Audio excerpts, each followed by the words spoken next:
শিৱসাগৰৰ সকলোৰে পৰিচিত সুলেখিকা আবৃত্তিকাৰ অশ্বিনী দত্ত ঘোষ বাইদেউ মঞ্চলৈ আমন্ত্ৰণ জনাইছো।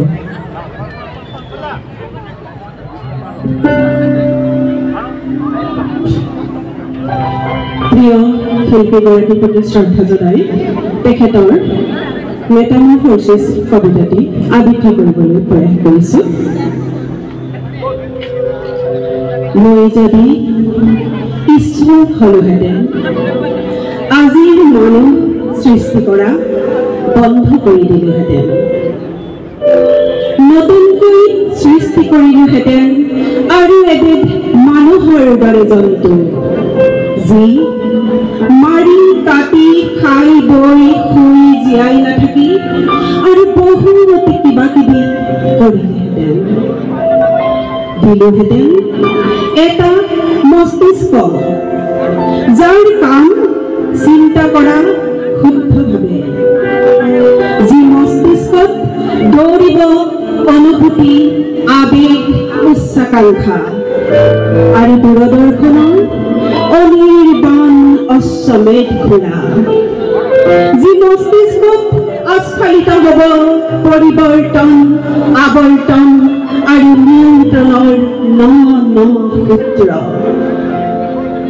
দিলোহেঁতেন আৰু এজনী হাই পাৱাৰ চকু, যাৰ মাজেদি সকলো সঁচা বস্তু দৃশ্যমান। দিলোহেঁতেন দুখন এক্সট্ৰা কাণ, শুনিবলৈ সকলো অস্ফুট শব্দ, উশাহ নিশাহ, হুমুনিয়া, হতাশা আৰু সময়ৰ পদধ্বনি। দিলোহেঁতেন এটা সুন্দৰ নিপুতল নাক, যাৰ কাম কেৱল উশাহ লোৱা নহয়, যি শুনিব পাৰে সকলো দুৰ্গন্ধ মানুহৰ গাৰ, মনৰ, দেশৰ আৰু পৰিৱেশৰ।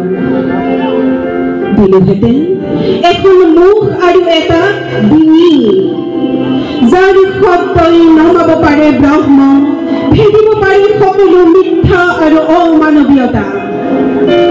দিলোহেঁতেন এযোৰ বাহু, হেজাৰ ভীমৰ শকতিৰে ভৰপূৰ, যি আজৰি আনিব পাৰে সকলো ভুল, সকলো দুষ্কৃতি।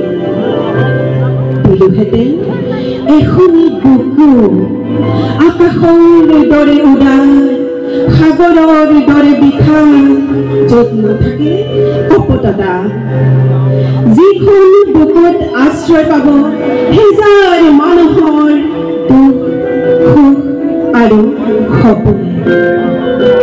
দিলোহেঁতেন এটা পেট, যি কেৱল খাবলৈ নিশিকি এৰিবলৈও শিকিব আনৰ বাবে।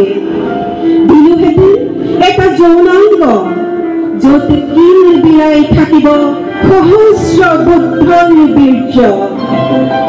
দিলোহেঁতেন দুখন ভৰি দৌৰিবলৈ ভৱিষ্যতৰ বাবে সুন্দৰ বসন্তলৈ, যাৰ সতে ধাৱমান হ'ব অনেক অযুত সপোন, উদিত সূৰ্যৰ ৰঙীন আভাৰ সতে বিলীন হ'বলৈ। কিন্তু মই ঈশ্বৰ হ'ব নোৱাৰো, মোৰ সময় নাই, মই সীমাবদ্ধ নিজৰ মাজত, জীৱনৰ দীনতাৰ মাজত। মোক বেয়া নাপাবা। আৰু এটি কবিতাৰ শিৰোনাম ৰোমন্থন। এঠাইত হ'লেও আমি স্থবিৰ, খন্তেক সময়ৰ বাবে ঘূৰি চাব লাগিব এৰি অহা পথ, মানুহ, সময় আৰু সকলো। ঘূৰ নিদ্ৰাৰ মাজতো কেতিয়াবা উচাপ খাই উঠিব লাগিব। কিবা যেন ক'ৰবাত থাকিব, কৰা নহ'ল, কিয় নহ'ল, শুনা নহ'ল, দিয়া নহ'ল, লোৱা নহ'ল। জীৱন আৰু মৃত্যু দুয়োটাৰে ফিলচফি বেলেগ। জীয়াই থকা মানুহেও মৃত্যু বিচাৰি সেই মানুহেও জীয়াই থাকিবলৈ বিচাৰে বিচৰাৰ সীমা নাই দেশ আদৰ্শ কৰ্ম পথ আজি একো কনফিউজ মাত্ৰ